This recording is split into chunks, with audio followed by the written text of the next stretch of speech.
Noches a todos los seguidores de la plataforma digital de la Universidad Nacional del Altiplano. Hoy, como todos los miércoles, tenemos el miércoles cultural y estas últimas semanas estamos conversando acerca de este importante libro. Puno, 200 años de independencia en textos e imágenes, texto que propone una reflexión de esta fecha conmemorativa de nuestro país, los 200 años de vida republicana, pero a partir de una reflexión crítica desde Puno, desde el altiplano, hecho por académicos, por intelectuales y personalidades puneñas y puneñistas. Esta noche tenemos el honor de tener en nuestra sala virtual al doctor Ismael Cornejo Rosselló de Anderas. Bueno, él es hijo del recordado médico puneño Carlos Renato Cornejo Rosselló Vizcardo. El doctor Carlos Ismael Cornejo Rosselló es un destacado médico puneño que ha ocupado diferentes cargos en el Ministerio de Salud. Bueno, actualmente también es uno de los funcionarios importantes del gobierno regional y también pues es un difusor de nuestra cultura. También nos va a acompañar el artista Alcides Catacora Pinazo, artista plástico, nacido en la ciudad de las Cajas Reales en Chucuito, ¿no? Y también pues con bastante presencia en la pintura nacional y puneña. Él ha estudiado en la Escuela de Bellas Artes Bacaflor de Arequipa y también es docente. Bien, buenas noches a nuestros distinguidos invitados. Comenzaremos ya con la disertación de esta noche. Doctor Carlos Ismael Cornejo Rosselló de Anderas, desde su perspectiva, ¿cuál es la mirada que se debe dar a este acontecimiento de los 200 años de la independencia en nuestro país, ¿no? Siempre pensando desde Puno. Buenas noches, adelante usted. Gracias a Felipe. Primero, permíteme saludar a paisano, amigo, especialmente amigo de mi hermano Hernán, al pintor que da prestigio a Puno, Alcides Catacora Pinazo. Un gran abrazo desde acá. He revisado su texto y es sumamente interesante su postura sobre Humagreda, ¿no? Gracias por la pregunta, Felipe. He tenido tiempo, me la enviaste ayer, de reflexionarla. Y es, primero, una pregunta muy compleja, porque demanda una respuesta que conjugue las capacidades cognitivas que uno tiene en relación a las lecturas, a las reflexiones que hace desde lo que pasó en 1821 y lo que ha venido en el siglo XIX y en el siglo XX, para fijar nuestra mirada, la mirada que piden, en el presente. De manera tal que es una reflexión sobre el presente a la luz de lo que ha pasado en estos 2 siglos, ¿no? O está pasando. Estas actitudes, entonces, tienen esta reflexión de estas capacidades cognitivas y qué técnicas, qué instrumentos, qué métodos se han utilizado y cuál es la postura actitudinal, qué valores se han inscrito en ese escenario social, político, económico, cultural, en fin. Entonces, hay 2 miradas que quiero destacar y una perspectiva y expectativa, ¿no?, sobre los 200 años. Y la primera es, diría yo, de un escepticismo risueño. ¿Qué quiero decir con eso? ¿Por qué planteo este escepticismo risueño? Porque la pregunta que me hago es si realmente la independencia del Perú, proclamada por San Martín, etcétera, nos ha hecho libres o no. Libres en términos de la postura y el modelo que plantea Amartya Sen, ¿no? En términos de si somos y si en la sociedad actual ponemos en ejercicio nuestras capacidades o fortalecemos nuestras capacidades para ejercer nuestra libertad, para ser ciudadanos, para tener acceso a los derechos, etcétera, todos los derechos en sus 3 principales, ciclos o edades o primeros derechos, segundos, terceros derechos, en fin, ¿no? Entonces, y el resumen de este sistema es que en realidad no sabemos si existe como consenso nacional el concepto de qué significa ser peruano y qué significa la peruanidad, ¿no? Y bueno, entonces, todo eso, desde mi punto de vista, eh, si hay más libertad ahora, pero las situaciones sociales y económicas mantienen las situaciones, ¿no?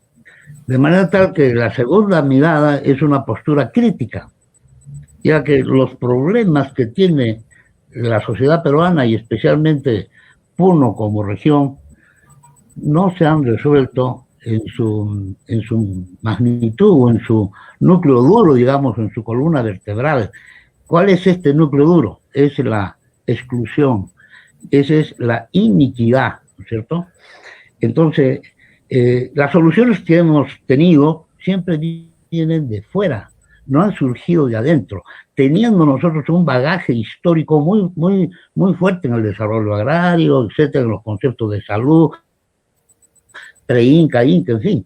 De manera tal que es una postura que culturalmente se llama, hemos resuelto nuestros problemas sociales con una cultura de carácter ético, que llaman los expertos, ¿no? Cuando hubiéramos tenido probablemente otro tipo de destino, si hubiera sido este desarrollo en función de este concepto que se llama EMI, es decir, desde dentro, desde poner en escenario nuestras capacidades ejerciendo nuestra libertad.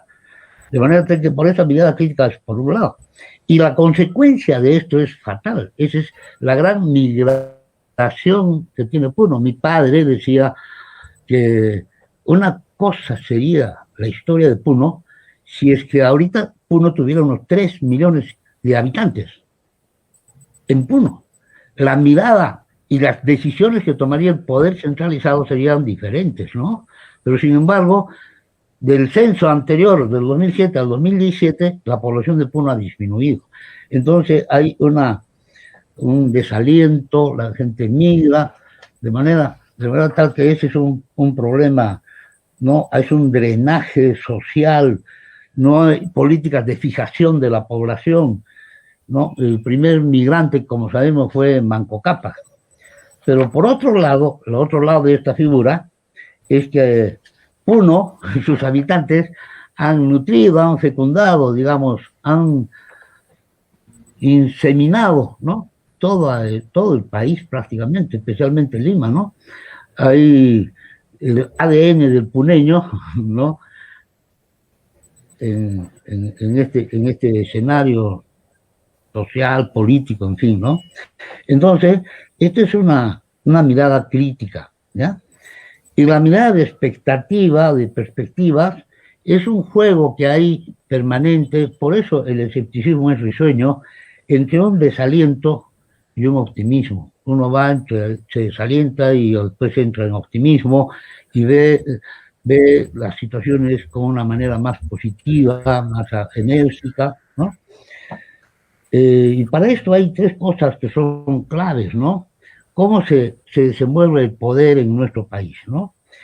El poder ahorita se mantiene en el gran empresariado nacional. Ese es sabemos todos que la CONFIEF, esta Confederación de Empresarios, es el principal y más importante sindicato que existe en el país.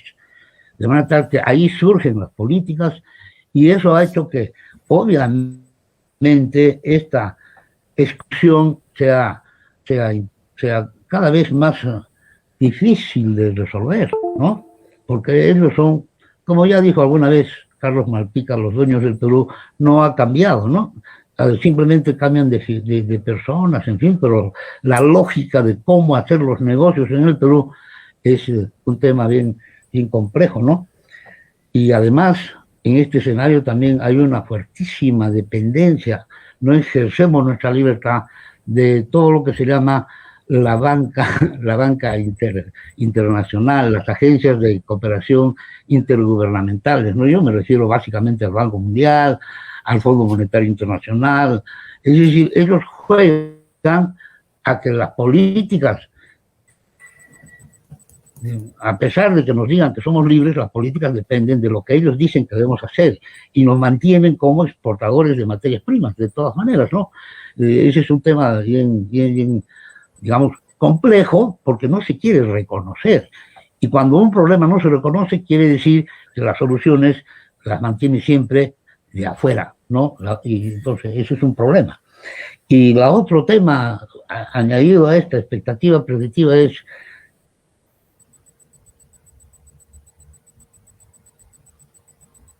la década en la primera década del presente siglo, ya se popularizó tres fenómenos sociales, culturales, ¿no? Todo vale, ¿no?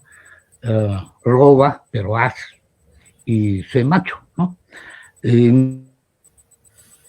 No nos olvidemos de la cultura combi, ¿no es cierto?, de la aniquilación del Estado social, del Estado benefactor, de ese Estado social, ¿no? Y hemos entrado a un Estado más liberal, apoyado obviamente por la conciencia, etc. Y en este escenario, la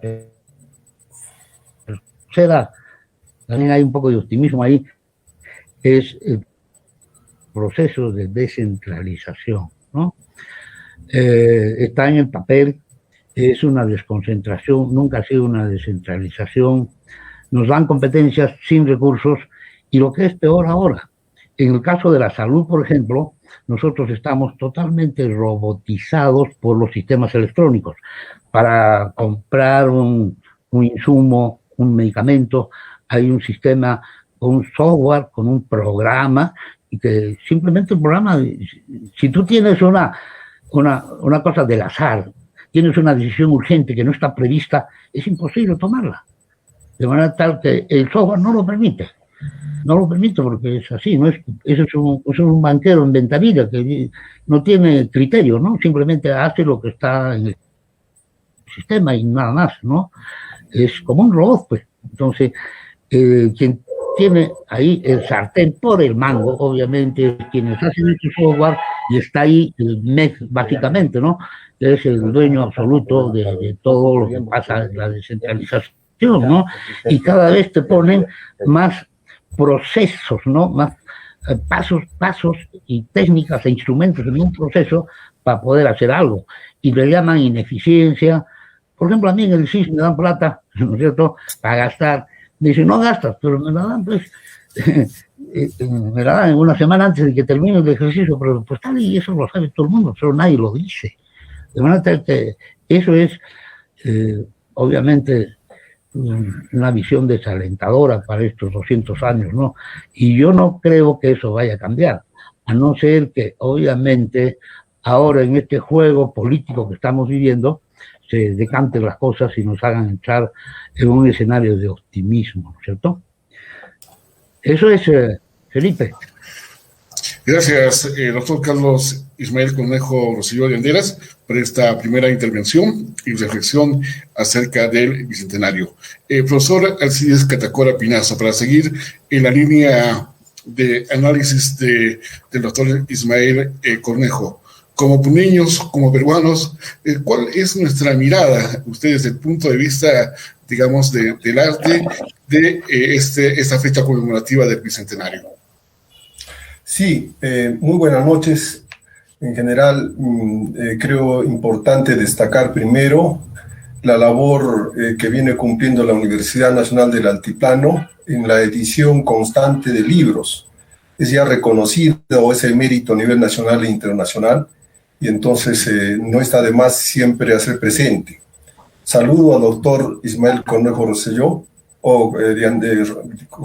Rosselló de Anderas, porque efectivamente él, en su condición de médico y conocedor de todo aquel aspecto que tiene que ver con la salud y en general con la función del Estado, no solamente en la salud, sino en todos los demás aspectos, sus palabras son muy valiosas y comparto esa suerte de escepticismo, pero también de esperanza, ¿no?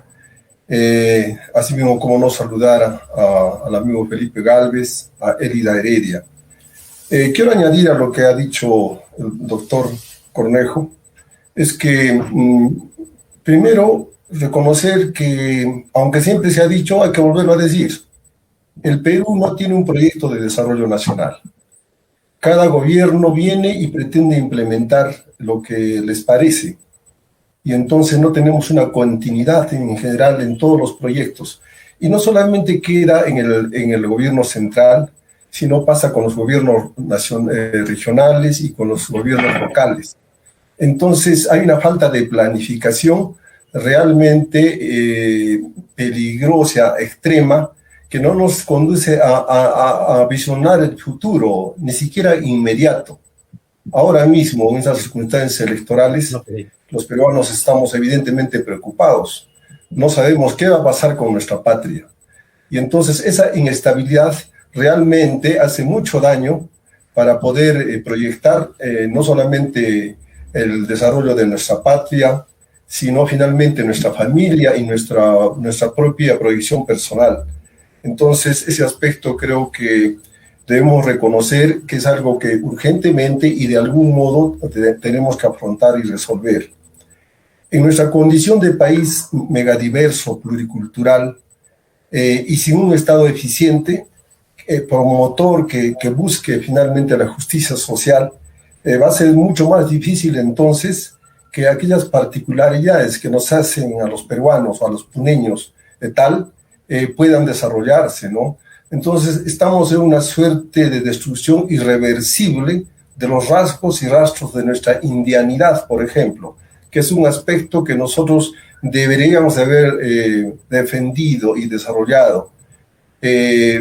Claramente podemos notar, por ejemplo, en los pueblos andinos y en Puno o en mi mismo pueblo, en Chucuito, cómo es que cada vez se habla menos el aymara, por ejemplo, y cómo es que vamos perdiendo una serie de costumbres que el Estado y ni mediante tampoco la educación se ha garantizado, se ha, digamos, tenido una política educativa que permita, digamos, no solamente mantener, sino hacer que se desarrollen estas particularidades culturales que tenemos.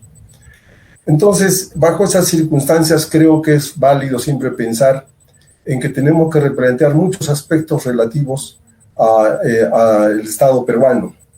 Necesitamos una nueva constitución que, más que hacer una modificación en los términos del tipo de sociedad que tenemos, garantice en principio que podamos efectivamente planificar, que podamos tener buenos representantes, que podamos hacer posible que la educación, la salud, la cultura en general sean factores importantes en nuestro desarrollo.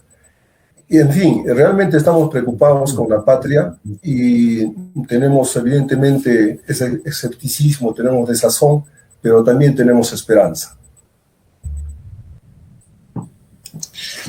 Gracias, profesor Alcides Catacora Pinazo. Volvemos con el doctor Carlos Ismael Cornejo Rosselló. Doctor, usted nos hablaba del optimismo y del pesimismo en la mirada. Los puneños, ¿qué tenemos que hacer frente al país, ¿no?, en estos 200 años? ¿Hemos tenido una convivencia, digamos, optimista o pesimista? ¿Cuál es la relación de los puneños con el Perú? Gracias a don Felipe Jacinto Gálvez, gracias por la pregunta. También hemos reflexionado sobre este tema y yo creo que la posición del puneño es una postura para el concierto nacional marginal. Así como en el siglo XIX, ya a principios del siglo XX, se dijo por Humboldt, ¿no?, que Lima estaba tan lejos del Perú, un poco más lejos que Londres, imagínate, ¿no? Y la pregunta es si ahora es así o no es así. Yo diría que ya no está tan lejos, porque la globalización, el internet, etcétera, la televisión, el teléfono, todo nos aproxima, ¿no? Pero las directivas, los decretos supremos, ve que Lima ve al Perú como si fuéramos ajenos, ¿no? Como si no conocieran la realidad que vive el ciudadano puneño, o el de Abancay, o el del Cusco, ¿no? ¿Por qué razón? Porque nos miden con una vara para juzgarnos y no para ayudar a ser nosotros mismos lo que somos como puneños, ¿no? De manera tal que el aporte de Puno, de Puno al bicentenario y a lo que viene, ya está dicho por este grande de la salud pública, ¿no? Manuel María Núñez Butrón. El aporte grande que hizo fue instalar una doctrina en la década del 30 del siglo XX, ¿no? Que fue el riscarismo. Y todos conocen el riscarismo como derivado del término quechua riscari, que es despertar. Pero si uno lee a conciencia los runazoncos que ha editado con mucha, digamos, con mucho acierto, ¿no? El municipio de Juliaca, y lee ahí todos los runazoncos que era el periódico que publicó, se va a dar cuenta que además de despertar, el otro concepto, digamos, matriz del riscarismo es la liberación, ¿ya?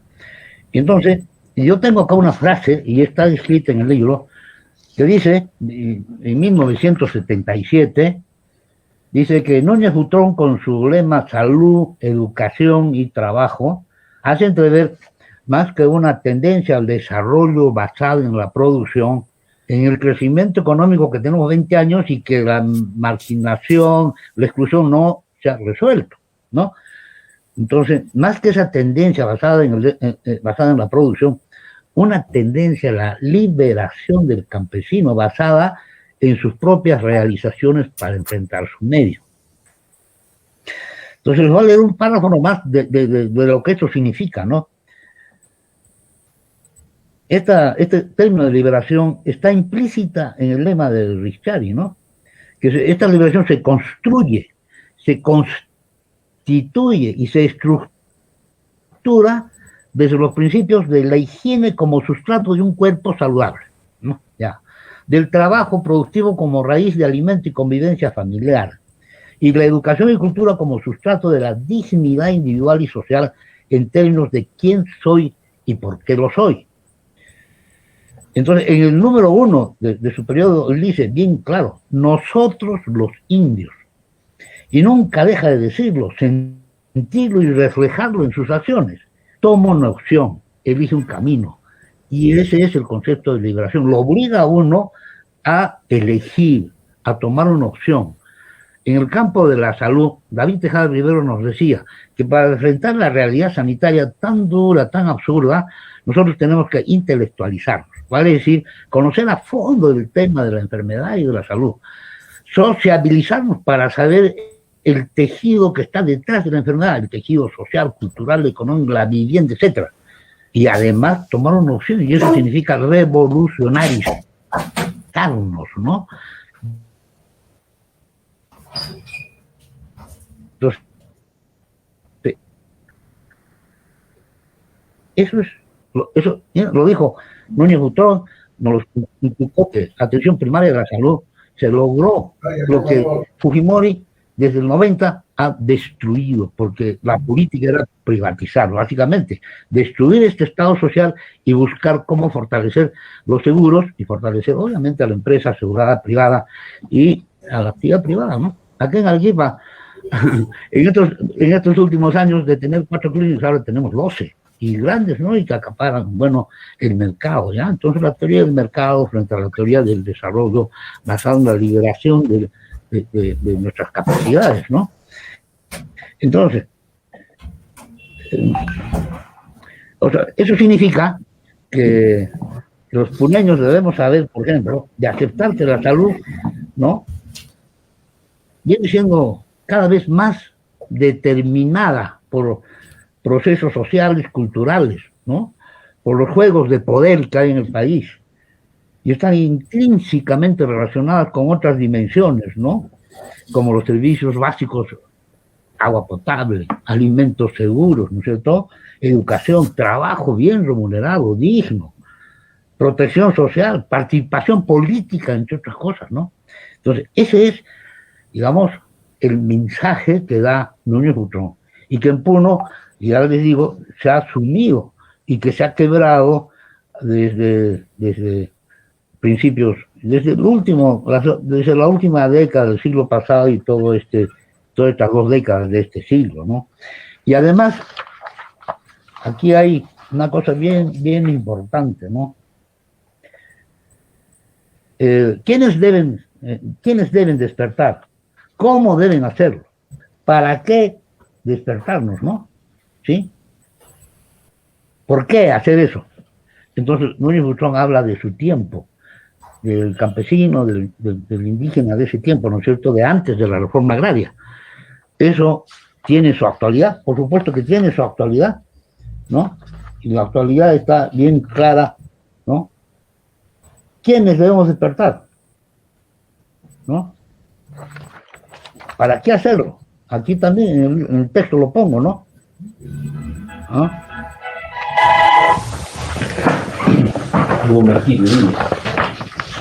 ¿Por qué? ¿Quién? Obviamente los actores sociales que están en el primer nivel de atención de la salud. Ellos son los que tienen que despertar y liberarse de las cadenas burocráticas a los cuales está atado su práctica, ¿no? Su práctica, ¿ya?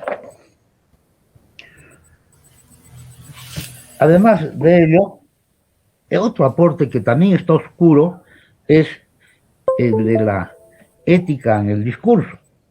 Es bien interesante esta postura que se desprende, digamos, ya como una interpretación que hacemos de todo el trabajo de Núñez Butrón y de que todos los puneños actualmente en cualquier escenario, no solo en el de la salud, en la educación, en la agricultura, para comunicarnos unos con otros, ¿no?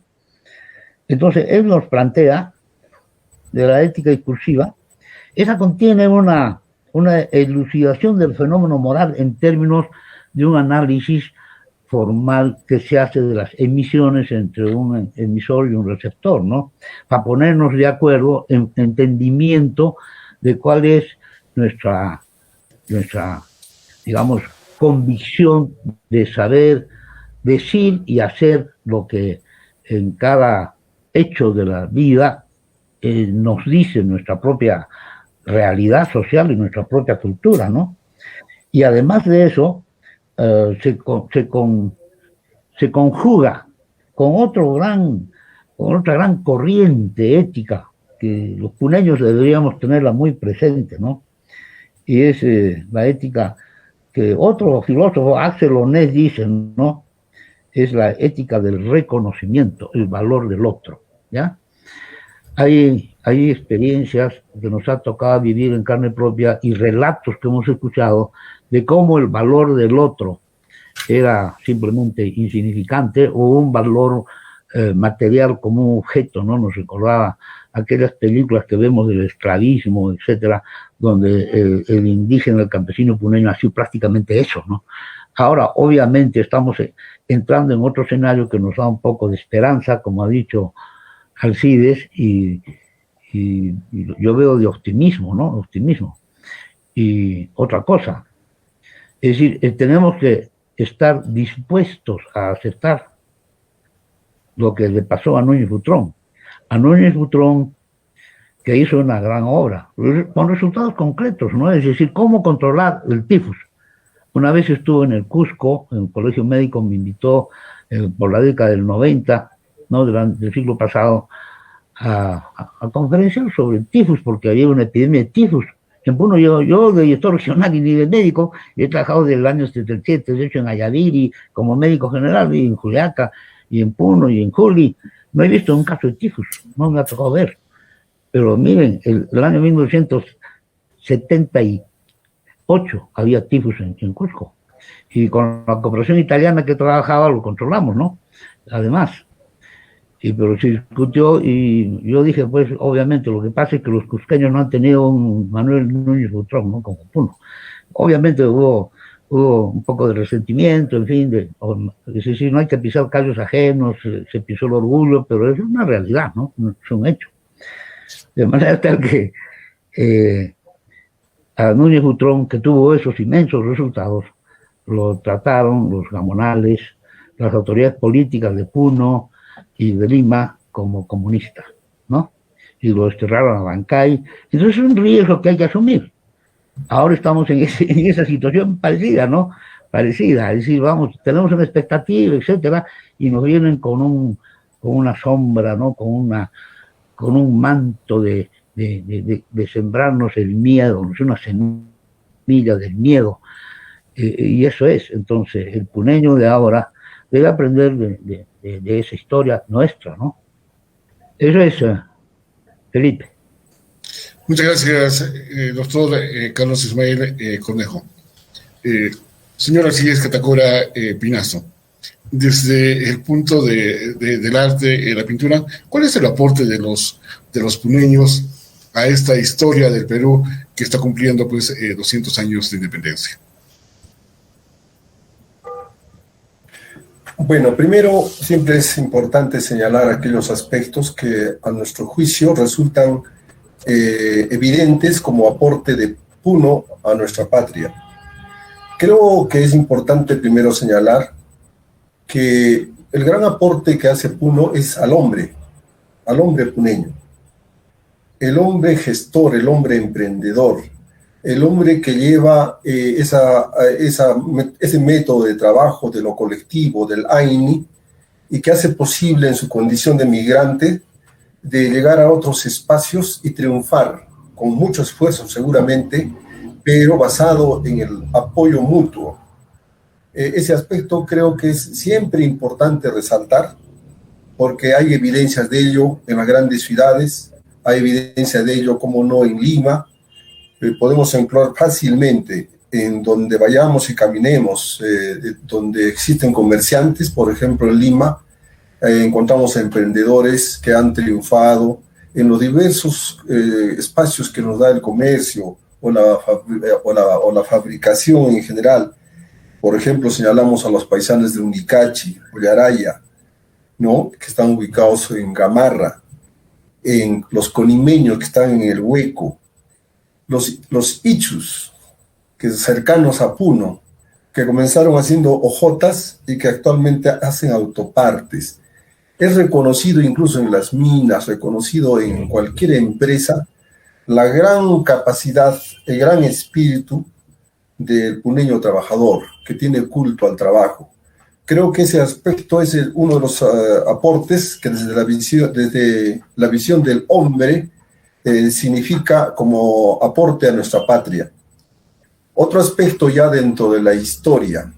Puno siempre ha sido escenario de aspectos muy trascendentes para lograr nuestra peruanidad desde tiempos prehispánicos.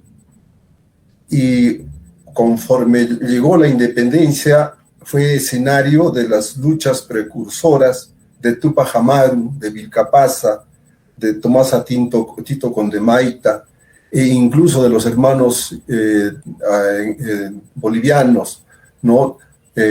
Como son Pedro Mamani y Pascual Alarapita, que fueron enviados por Tupac Katari. Aunque efectivamente fue cruenta, fue, digamos, circunstancias hasta terroríficas las que se dieron en esa época, sin embargo es una evidencia de cómo Puno ha aportado con su sangre en la formación de la patria. Y ya estando en la República, también con los movimientos campesinos, con la visión de volver a mirar hacia adentro, reconocernos en nuestra indianidad, sabernos diferentes. En ese aspecto creo que también ha sido medular y es un gran aporte que no solamente es exclusivo del indigenismo, por ejemplo, en la pintura, sino una visión que en todo caso José Carlos Mariátegui perfila y define muy bien. Por eso es de que dentro de ese contexto habría que reconocer un gran aporte en ese sentido, en el plano cultural y en el volver hacia nosotros, en el volver hacia el Ande, los planteamientos que manejó el grupo Orcopata, por ejemplo, ¿no? Y en el campo de la pintura, como no, al ciclo pictórico La Icacota. Consideramos que es un aporte importante aquel círculo formado por Amadea Landaeta, Carlos Rubina, Carlos Dreyer, Florentino Sosa, Simón Valencia, Francisco Montoya, entre otros. También debo señalar como aporte en el plano de la pintura hacia el Perú, indudablemente muchos pintores que han trabajado de una manera individual, y sin embargo otro grupo que siempre es importante resaltar es el grupo cuaternario, ¿no? El grupo cuaternario que ha sido sumamente trascendente en la década del 70, 80, ¿no? Y que hasta la fecha está en actividad. Quiero referirme a Moció, a Martín Gómez, a Yemi Alemán, a Alberto Cáceres, Betty Reboa, a Daniel Cayo, Joel Benito, Segundo Zambrano, Wilber Villamar, José Luis Cáceres Barriga, entre otros. Y definitivamente, si es que se trata de hablar de puneños y de pintores, tenemos que con total seguridad decir que el pintor más trascendente de Puno a nivel nacional y latinoamericano es Víctor Humareda. Creo que ese aporte además marca el tránsito entre la pintura del siglo XX al siglo XXI. Sus planteamientos están totalmente vigentes y trascenderán mucho más en el tiempo. Quiero reconocer evidentemente a la nueva hornada de pintores en general, pero creo que en ese plano el hombre es importante en el aporte de Puno al Bicentenario. Pero también creo que es necesario reconocer que las características de Puno en el plano geográfico hace posible, digamos, unas particularidades especiales para, por ejemplo, el desarrollo del agro, la variedad de papa que tenemos, de quinoa, pero sin embargo tenemos el problema que no se ha dosificado convenientemente. Del latifundio hemos pasado al minifundio y ahora tenemos totalmente fragmentado el campo, las posibilidades de hacer de la agricultura un medio de desarrollo realmente resultan demasiado problemáticas. Y entonces en ese punto sí deberíamos los puneños de definir qué hacemos con el agro para poder desarrollar. Es una pregunta que necesariamente tienen que responder los técnicos, pero evidentemente nuestra Pachamama nos ha brindado todo ello y a la fecha no sabemos explotarla, ¿no? Y cómo no, el lago Titicaca, creo que más allá de la contaminación, evidentemente también es un medio de vida. Para los pintores también es un espacio pictórico, ¿no? Pero sería importante rescatar, por ejemplo, el Such, el Mauril, la Boga, el Ispi, y en general, ¿no? Todo lo que significa la conservación del medio ambiente es un aspecto que resulta innecesario si es que reconocemos la importancia que tiene el lago Titicaca en el equilibrio ecológico en esta parte de Sudamérica, ¿no? Gracias. Gracias a Cides Catacora Pinazo por estas reflexiones.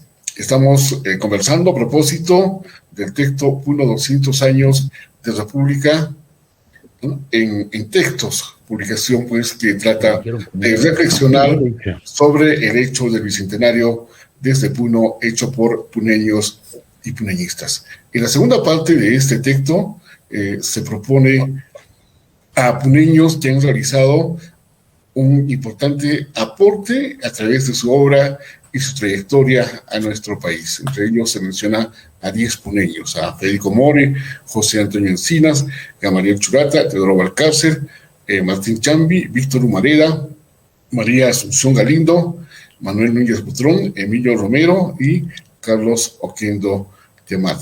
Ya como hemos escuchado, el doctor Carlos Ismael nos ha hecho pues un trazado del aporte que ha hecho el médico Manuel Núñez Butrón y Alcides Catacora sobre Víctor Moreda. Nuestra producción ha preparado un pequeño video, ¿no?, para poder conocer más de la labor que ha cumplido primero Manuel Núñez Butrón. Adelante, por favor, Elida.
Bien, después.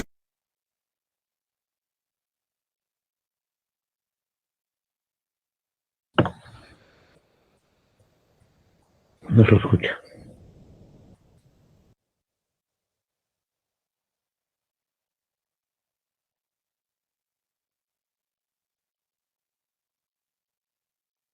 Micro, dile. Tu micro. Ya está. Felipe, no se te escucha. Ahora sí. Bien, ahora sí. Doctor Ismael Cornejo, después de haber apreciado esta ayuda visual, y usted también que tiene la descendencia del gran médico puneño Carlos Cornejo, ¿no? Que al igual que Manuel Núñez Butrón, también pues, realizó una gran labor social. ¿Cuál es la vigencia y el aporte de Manuel Núñez Butrón, digamos, en nuestro tiempo actualmente? Bien, la vigencia está en el concepto de atención primaria de la salud, ¿no? La atención primaria de la salud que se formuló en la conferencia internacional que se realizó en Alma Ata, en ese entonces república, una de las repúblicas de la Unión Socialista de Repúblicas Soviéticas, ¿no? Ahora, obviamente, después de la caída de esta Unión de Repúblicas, ahora es independiente, ¿no? Entonces, en Alma Ata, es la República Kazajstán ahora, ¿no? Se desarrolló esta conferencia y hasta la fecha esta ha sido la conferencia más, digamos, nutrida de participantes, ¿no? 136 países, 64 organismos internacionales y dirigida por uno de los gigantes de la salud pública mundial, Adnan Mahler, y organizada en 2 años con la construcción de un auditorio, un monumento, digamos así, para esta conferencia, ¿no? Con mucha inversión, obviamente, ¿no? Entonces, ahí se formuló la declaración de Alma Ata, y esta declaración toma, ¿no?, a Manuel Núñez Butrón como su pionero, ¿no? Retoma su trabajo como pionero. Y no solo el trabajo de él, sino el trabajo de Rogelio Mejo y el de mi padre, que estuvo allí en esta conferencia, mi padre, ¿no?, en Alma Ata, Rusia, y es parte de esta declaración. Y esta declaración obviamente reconoce unos principios, los principios de la democratización de la salud, de la justicia sectorial, incluso transsectorial, la participación activa de los actores de la población, de sus organizaciones, en el análisis, en la discusión de su problemática y cómo deben resolverse estos problemas desde su propia cosmovisión. Es decir, empieza a entrar los términos de cultura en el análisis, ya no solo desde el punto de vista social y económico, sino cultural, ¿no? ¿Qué piensa, qué siente la gente, ya? Entonces, a la fecha, las declaraciones que vienen en diferentes conferencias sobre la promoción de la salud están retomando aquello que el Banco Mundial dijo que había fallecido. ¿Que había fallecido qué cosa? La atención primaria a la salud. La misma Organización Panamericana de la Salud, a principios de los 90, la declaró muerta, pero la han tenido que revivir.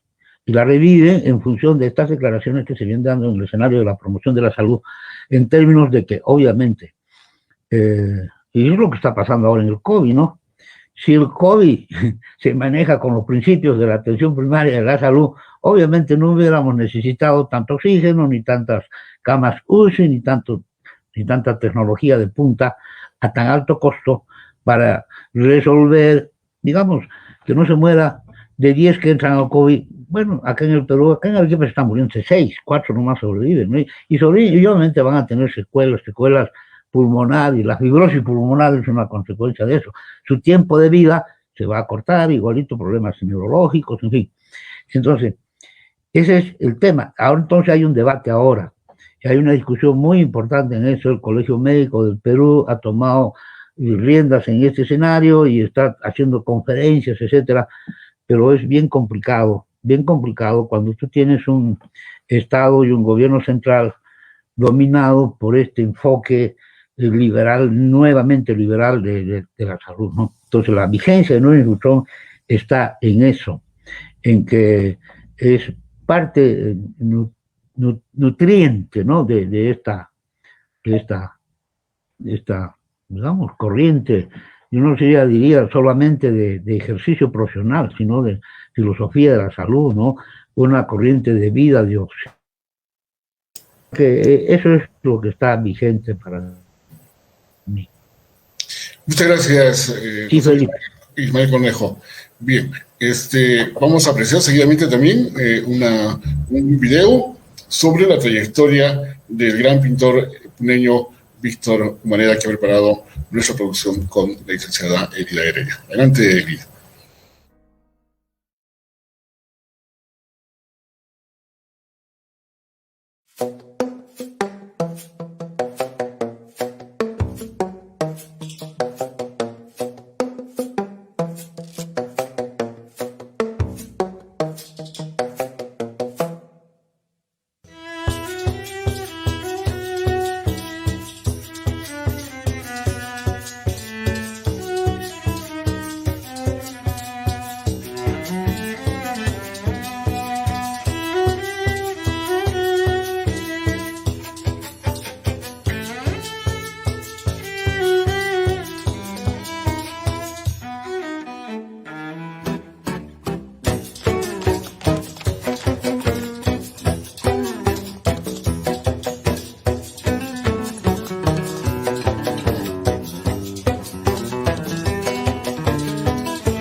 Ya en el recta final de este conversatorio vamos a pedir al pintor Alcides Catacora que nos pueda también remarcar el aporte que ha realizado Víctor Humareda desde Puno al país en este tiempo del Bicentenario. Adelante, don Alcides Catacora.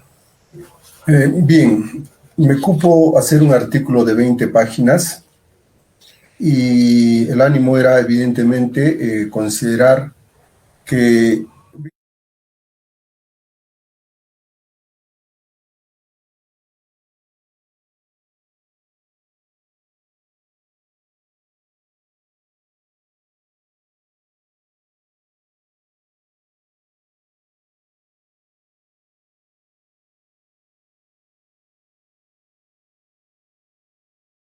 debemos de resaltar el libro que evidentemente ha escrito Omar Aramayo, nuestro gran poeta puneño.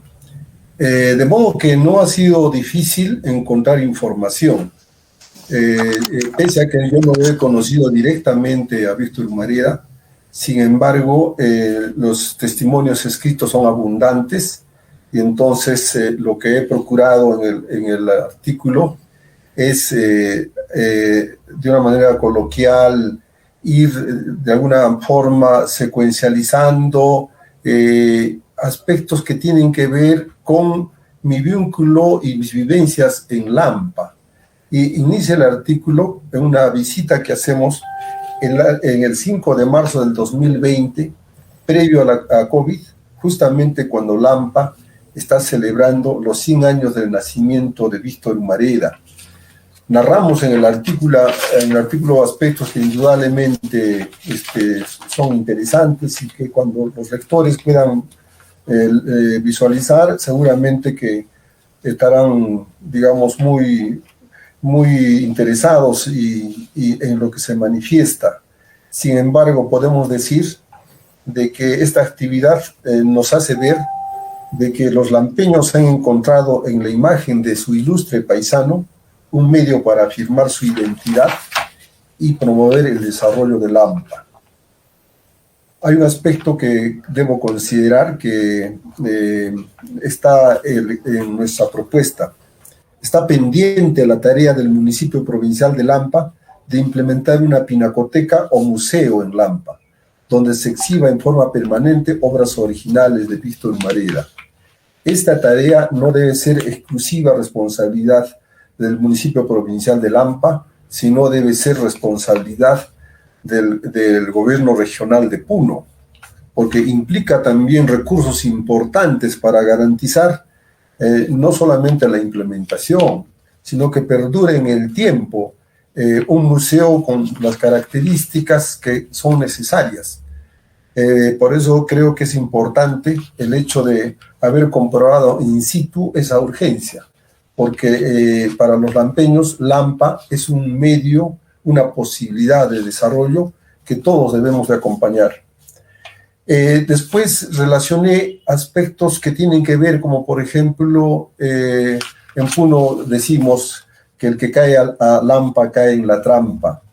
Y entonces bajo ese subtítulo, elucubro, de alguna manera trato de interpretar cómo es que Lampa hace posible la formación de un pintor.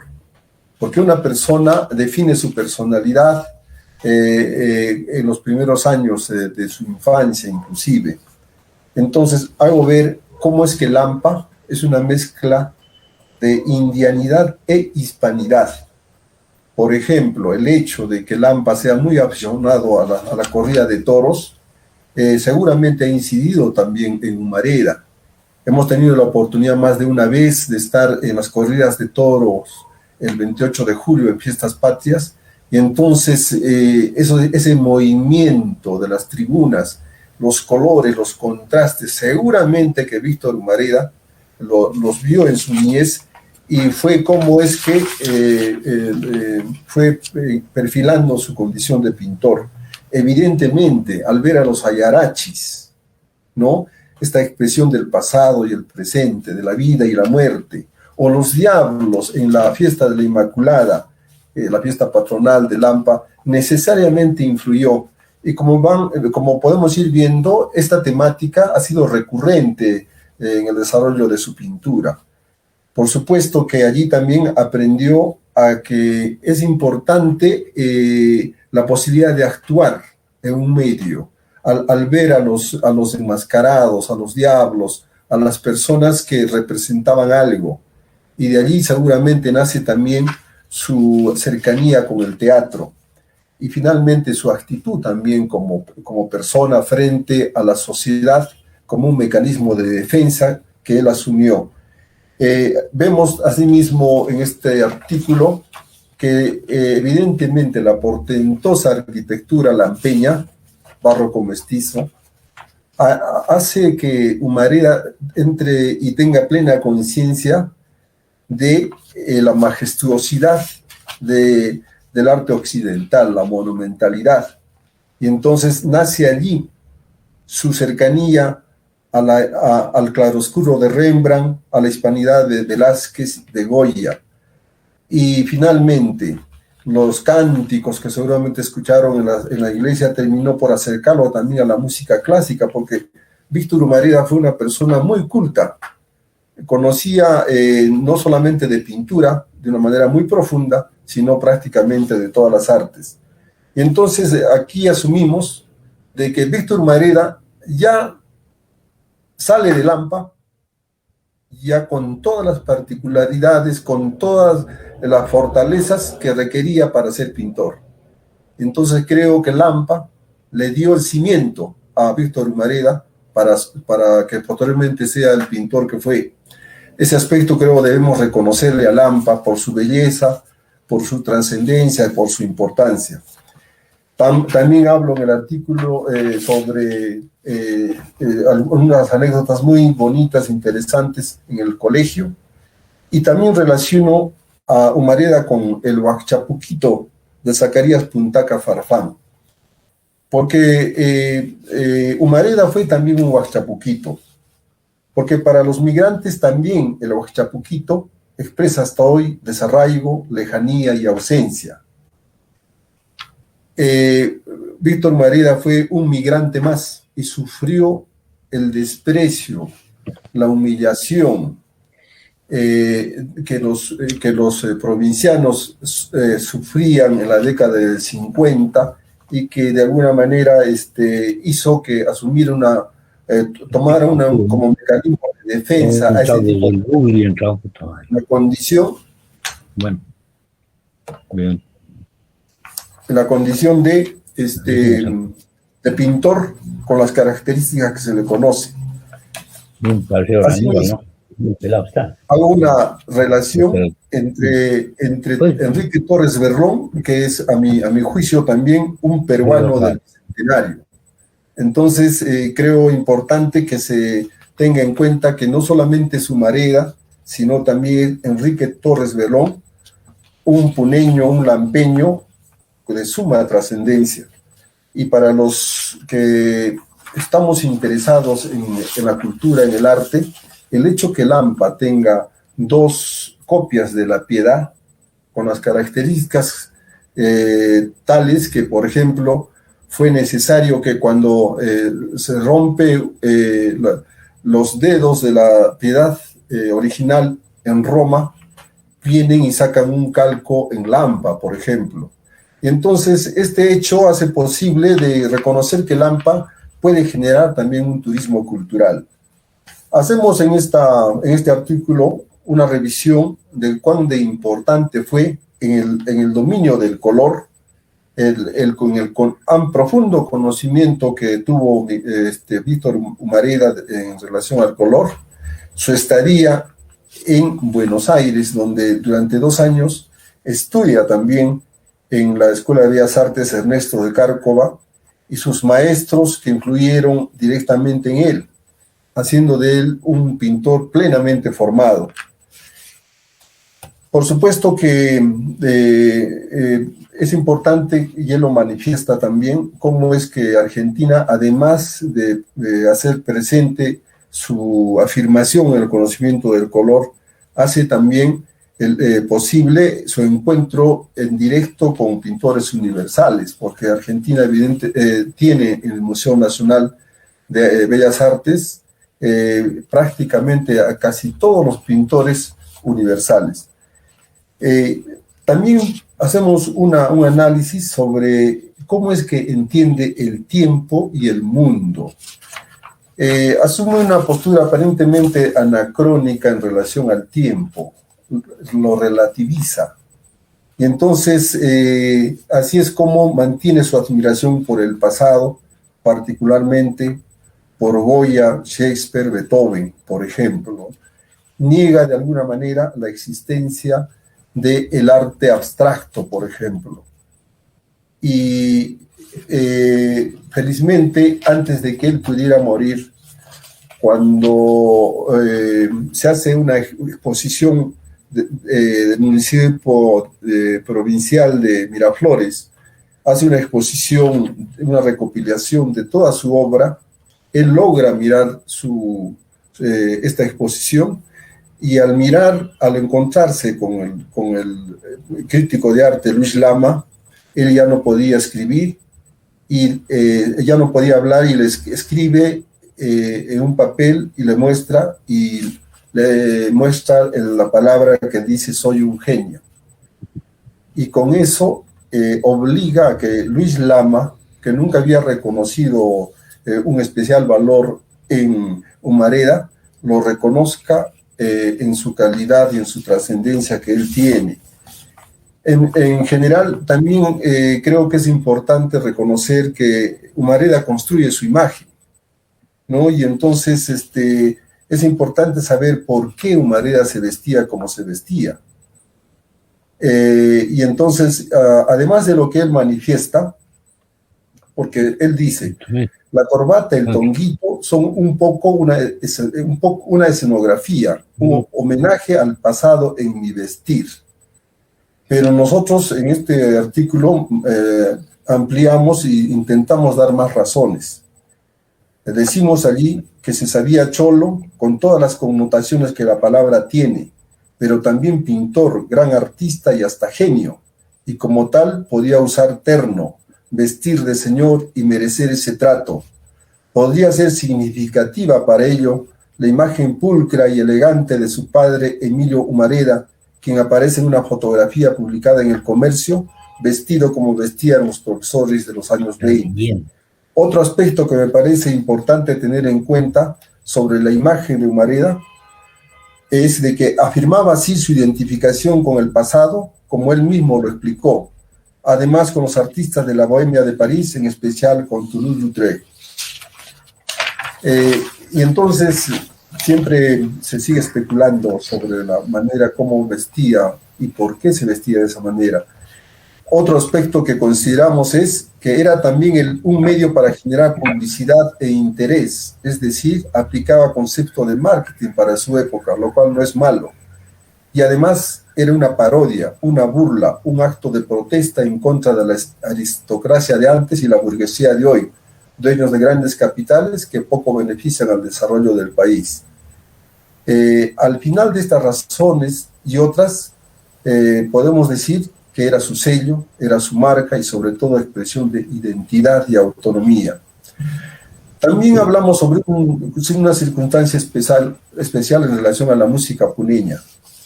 Cuando a modo de burla le piden a Humareda que escuche el Vancero del Titicaca, y él contesta: yo prefiero el solo para violín de Edward Laloux.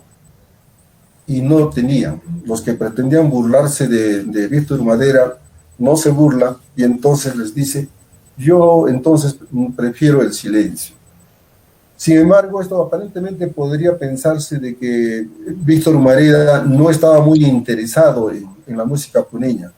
Sin embargo, también Omar Aramayo narra un encuentro, o lo que le narra Luis Catacora González, integrante de la Teodoro Valcárcel, cuando en uno de sus ensayos lo encuentran escuchando el ensayo de la Teodoro Valcárcel a Víctor Humareda. Y entonces es una evidencia de que Víctor Humareda estuvo siempre interesado por la pintura puneña y por la música puneña.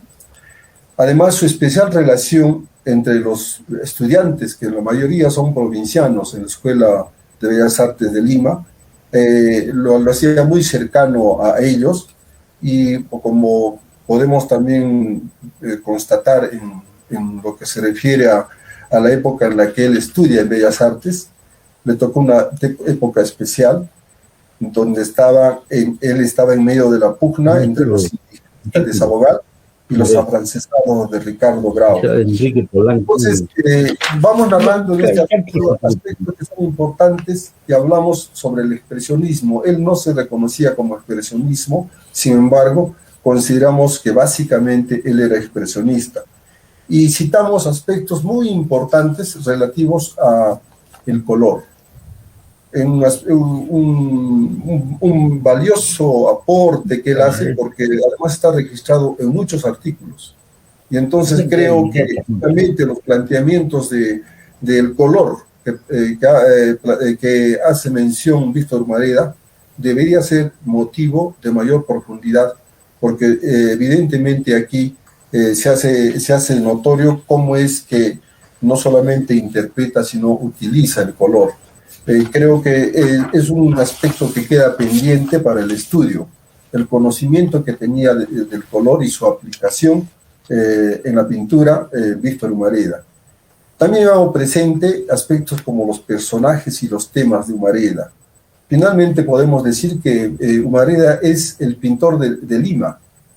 Un pintor puneño termina siendo el pintor de Lima, porque representa a una sociedad con contrastes, estratificada y con digamos, circunstancias especialmente difíciles, pero él no solamente retrata, sino se identifica al punto que, como sabemos, vive en la parada. En fin, es un artículo que pretende tener una visión amplia dentro del espacio, dentro de lo posible. Incluso se hace un análisis semiótico de una pintura que se llama La Procesión Serana. Pero creo que para terminar sería importante, a modo de conclusión, decir de que Humareda es el pintor puneño más importante en la historia de la plástica peruana. Esto ya lo hemos mencionado. Es el gran hito en el tránsito de la pintura peruana del siglo XX al siglo XXI. Es el pintor expresionista más trascendente del Perú. Es el pintor de la ciudad de Lima, retrató lo urbano y lo popular. Es el pintor de las migraciones, de un país diverso y pluricultural. Es el pintor disconforme con una sociedad injusta, racista y estratificada. Es el pintor dialogante, auténtico y genial. Gracias, profesor Alcides, por esta remembranza de este gran puneño Víctor Humareda. Para ir ya culminando, doctor Carlos Ismael Cornejo, y también para despedirnos, ¿cuál debería ser la actitud de los puneños ya, digamos, de cara al futuro, dejando, digamos, superando ya esta fecha del bicentenario? Gracias, Felipe. Mira, tengo la impresión muy sólida, ¿no? Muy razonada, de que no solo los 10 ilustres puneños que están descritos y explicados por quienes los han estudiado en este libro que ha publicado la Universidad Nacional del Altiplano, ¿no?, sino algunos otros más, como por ejemplo Juan Bustamante, Santiago Giraldo, se me viene a la memoria Mariano H. Cornejo, Francisco Chuquibán Cayulo y otros más, ¿no? Ahora, todos han tenido una nutriente, han tenido una iluminación, y esa fuente fuerte que les ha permitido ser creativos e innovadores en su trabajo es Puno, es su tierra. Y no olvidemos jamás que una persona es lo que es desde vientre materno. En el vientre materno uno ya tiene una constitución, ¿no? Y además de ello, sus primeros años, su escuela primaria, el paisaje en el que se vive, su familia, el tipo de educación que tienen, de manera tal que todos ellos tienen un pensamiento, digamos, conductor, un hilo conductor en su pensamiento, que es cómo salir de situaciones de marginalidad, de exclusión, es decir, con una educación que sea, digamos, consustantiva con lo que uno es, con lo que uno quiere ser, con lo que uno aspira a ser, ¿no es cierto? Y entonces eso nos da identidad. Y eso es un tema que nos ha fallado en Puno porque la educación, en vez de hacernos lo que somos, nos ha hecho, ¿no?, ser lo que no queremos ser, lo que no podemos ser finalmente. Por eso hay desaliento, hay malestar, hay disconformidad. Todos han planteado la educación, ¿no? Y han tenido como alimento nutriente para su reflexión y para su trabajo, obviamente, a Puno. Y ahora mismo, mi hermano Hernán, ahí está el libro, Puno, el nacimiento de una pasión. La dedicatoria es a Puno como geografía, a Puno como abstracción, a Puno como ensoñación, ¿no es cierto? Eso es, yo creo que eso es lo que alimentaba a todos, lo que realmente ha hecho posible que hagan lo que han hecho y que sean reconocidos como ilustres puneños. Por tanto, lo que debemos hacer los puneños ahora, empezando por los estudiantes de la Universidad Nacional del Altiplano, es lo que ya nos dijo, ¿no?, y es la lección de la atención primaria de la salud, que obviamente no por primaria es digamos, marginal, es, digamos, sin tecnología, es, bueno, pues para quien no tiene talento, no tiene capacidades, no sé, para los que no tienen ese tipo de cosas que tiene, supongo, la imagen de un médico, ¿no? Sino, la atención primaria necesita de un médico que no solo sepa medicina y muy bien, ¿no?, sino también sepa un poco de sociología, un poco de antropología, un poco de psicología social, un poco de historia, un poco de política, ¿no es cierto? Ese es el médico, ¿verdad?, de la atención primaria de la salud. De manera tal que eso necesita que todos, por ejemplo, nos intelectualicemos, pues, o sea, no dejemos de leer todo el libro que ha producido. Y bueno, el nacimiento de una pasión también es extraordinario en ese sentido, ¿verdad? Luces de cómo es la producción, cómo es la actividad, cómo es la vida de quien tiene a Puno como su horizonte, como su guía, y no solo eso, como su futuro, como su pasado, como su más allá y su más acá. Ese es, creo yo, lo que ha alimentado a todos. Entonces, el gran reto del puneño actual es ese: intelectualizarse, sociabilizarse y tomar una opción, revolucionarizarse. Esa es nuestra percepción para que Puno salga adelante, para que deje de ser lo que es actualmente, una vista de reojo para unas candidaturas electorales de vez en cuando y hasta ahí, punto aparte, ¿no? Y obviamente debemos tener entre los puneños este escepticismo risueño que gracias a Alcides le voy a poner escepticismo risueño esperanzador. Obviamente la risa significa que uno tiene esperanza, ¿no es cierto? Es esperanzador. Y quiero agradecerte, Felipe, Jacinto Galvez, y especialmente a Élida Heredia, que si no eras tú, Élida, no hubiera podido entrar y estar presente contigo ahora y con todos los amigos que nos han escuchado y todos los puneños. Y yo realmente hago votos para que de nosotros puneños nazca, tenga ¿qué les digo yo?, un renacimiento, ¿no?, la presencia del Puno en el país. A pesar que por ejemplo, cuando leemos Churata, ¿no?, la vida de Churata es magistral, es una cosa emocionante, ¿no?, para el intelecto y para la emoción y para el sentimiento. Estaba más cerca de La Paz, y nos estaba más cerca de La Paz, más cerca de Argentina que de Lima, obviamente, ¿no es cierto? Y ahora, eso es también una realidad puneña que es incontrastable, que no se puede negar, que es objetiva, y por tanto, todos los puneños tenemos el deber, creo yo, de plantearnos estos retos a nosotros mismos. Muchas gracias, Felipe, muchas gracias, Élida. Gusto, Alcides, un abrazo.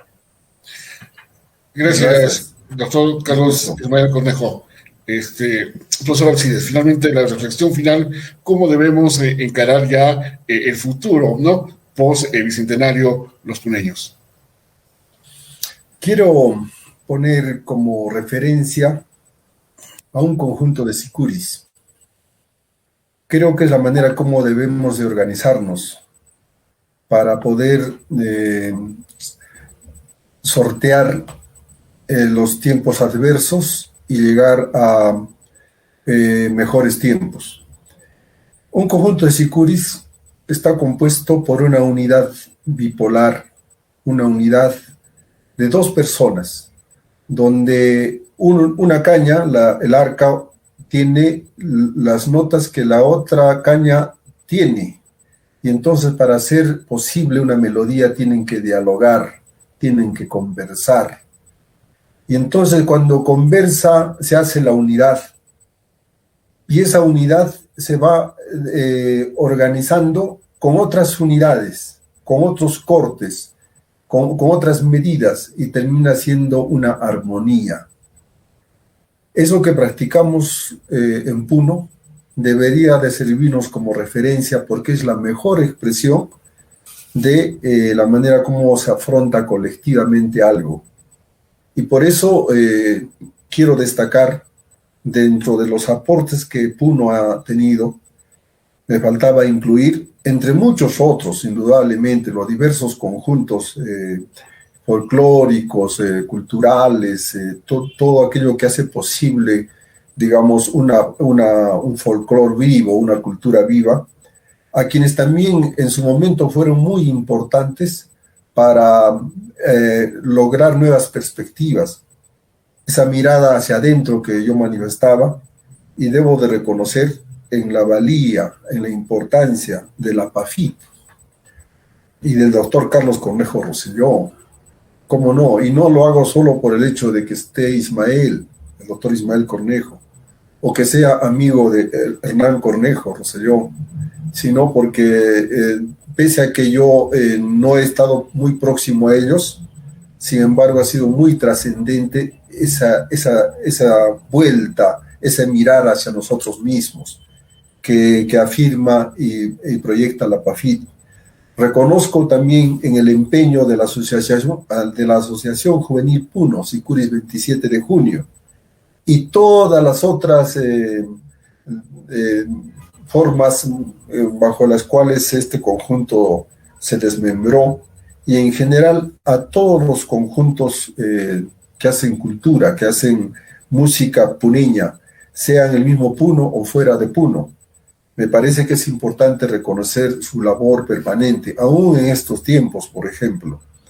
Y finalmente, hacer un llamado para que las escuelas de arte que tiene Puno, dos ESFAs, una en Puno, otra en Juliaca, la Escuela de Artes de la Universidad Nacional del Altiplano, hagan posible, seguramente considerando algunas modificaciones en su plan curricular, hagan posible que en la formación también esté esa visión del puneño, que es actual, que es contemporáneo, pero que también tiene firmeza, tiene identidad y tiene sustento en el plano andino.